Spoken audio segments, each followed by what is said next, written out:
Hej, nu skal du lære om konsonanter. Bogstaverne, som er farvet røde, er vokaler. De andre bogstaver, dem som er farvet blå, kaldes for konsonanter. En konsonant er en lyd, der hører sammen med en vokal. En konsonant kan ikke stå alene. Her har vi bogstavet F. Hjælp! Jeg kan ikke stå alene, siger det. Her har vi bogstavet D. Jeg har samme problem. Jeg savner en vokal, jeg klamrer mig fast til.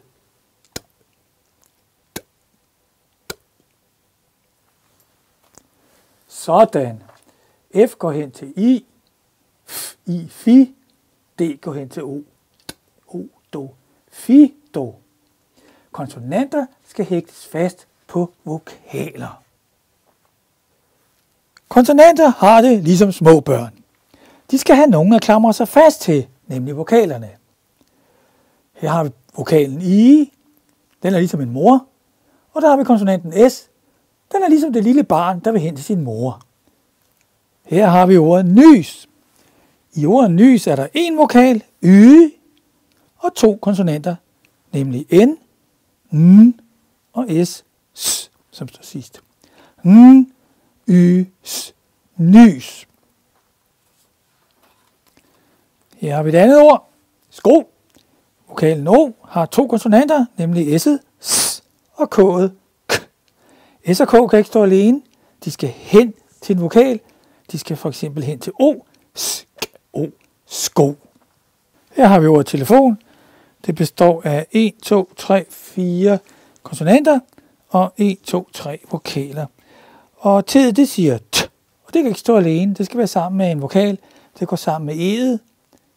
T, E siger T. L'et kan heller ikke stå alene. Det siger L, og det vil hen til en vokal. Det går hen til det her I. L, E, le. F'et, ja, det siger F. Det kan ikke stå alene. Det går hen til O. Og N'et, det kan heller ikke stå alene. Det går hen til O. Så der kommer til at stå fon. Telefon. Okay, så konsonanter, de kan ikke stå alene. De er ligesom små børn, der vil hen til deres mor. T'et er som et barn, der vil hen til sin mor E. L'et er som et lille barn, der vil hen til sin mor E. Tele. Og F-O-N, der har vi O-moren, som har to små børn, nemlig F'et og N'et. Her har vi ordet trofast. Det består af 1, 2, 3, 4, 5 konsonanter og 2 vokaler.